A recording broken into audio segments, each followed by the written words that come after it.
اعوذ باللہ من الشیطان الرجیم، بسم اللہ الرحمن الرحیم۔ شان محمد کی اہم خصوصیات۔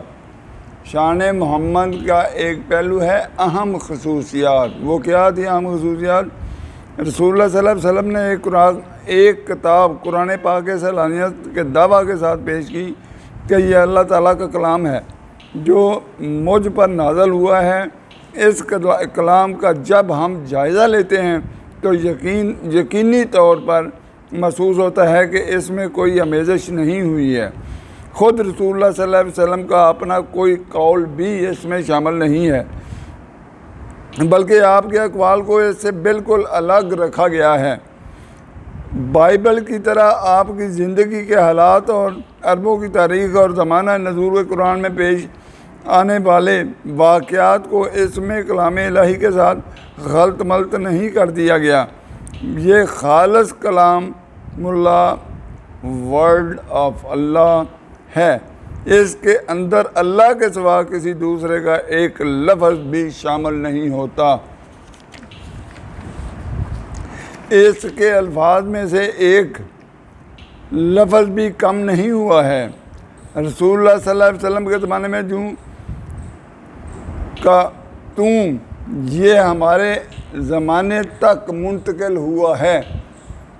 یہ کتاب جس وقت سے نبی اکرم صلی اللہ علیہ وسلم پر نازل ہونی شروع ہوئی تھی، اسی وقت سے آپ نے اسے لکھوانا شروع کر دیا تھا۔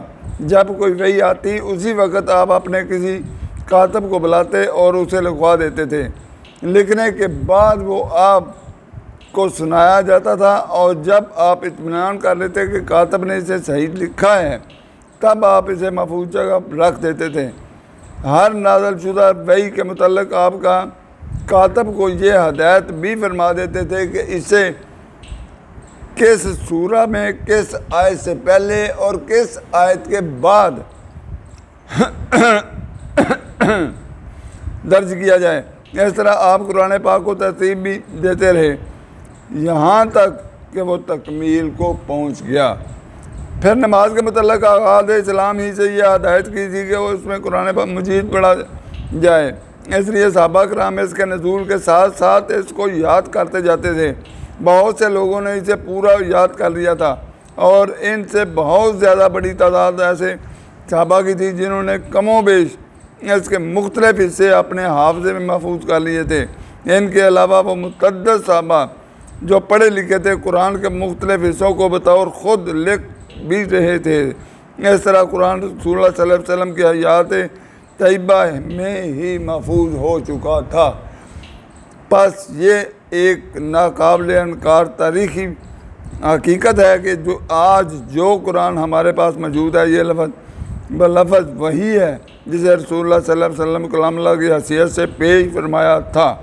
حضور کی وفات کے بعد آپ کے پہلے خلیفہ حضرت ابوبکر صدیق نے تمام حافظوں اور تمام تحریری نسخوں کو جمع کر کے اس کا ایک مکمل نسخہ کتابی شکل میں لکھوایا۔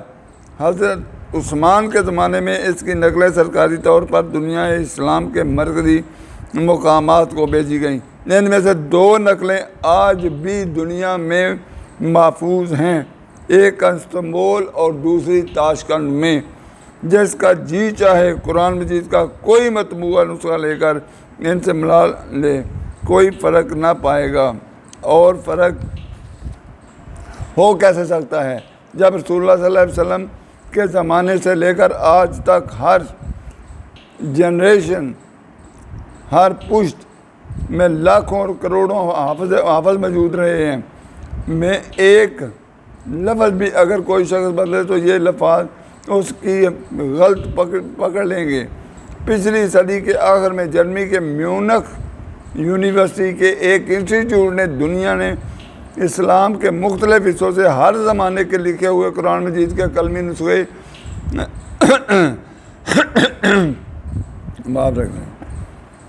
قلمی اور مطبوعہ 42,000 نسخے جمع کیے تھے۔ 42,000 نسخے جمع کیے تھے غیر مسلموں نے۔ 50 سال تک ان پر تحقیق کا کام کیا جاتا رہا۔ آخر میں جو رپورٹ پیش کی وہ یہ تھی کہ ان نسخوں میں کتابت کی غلطیوں کے سوا کوئی فرق نہیں ہے، حالانکہ یہ پہلی صدی ہجری سے 14ویں صدی تک کے نسخے اور دنیا کے ہر حصے سے فراہم کیے گئے تھے۔ افسوس کہ دوسری جنگ عظیم میں جب جرمنی پر بمباری کی گئی تو وہ انسٹیٹیوٹ تباہ ہو گیا، لیکن اس کی تحقیقات کے نتائج دنیا سے ناپید نہیں ہوئے۔ ایک اور بات قرآن کے متعلق یہ بھی نگاہ میں رکھیے کہ جس زبان میں یہ نازل ہوا تھا وہ زندہ زبان ہے۔ عراق سے مراکش تک کروڑوں انسان آج بھی اسے مادری زبان کی حیثیت سے بولتے ہیں، اور غیر عرب دنیا میں بھی کروڑوں افراد اسے پڑھتے اور پڑھاتے ہیں۔ عربی زبان کی گرامر، اس کی لغت، اس کے الفاظ کے تلفظ اور اس کے محاورے 1400 برس سے جوں کہ توں قائم ہیں۔ آج ہر عربی وہاں اسے پڑھ کر اسی طرح سمجھ سکتا ہے جس طرح 1400 برس پہلے سمجھ سکتا تھا۔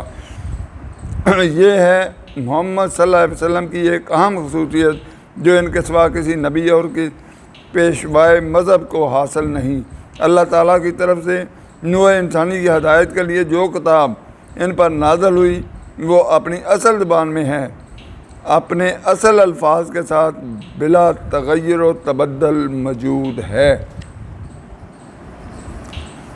آج کے لیے اتنا ہی، اجازت چاہیں گے اسے سبسکرائب کریں، اسے لائک کریں، اسے شیئر کریں، مہربانی ہوگی۔ السلام علیکم ورحمۃ اللہ وبرکاتہ۔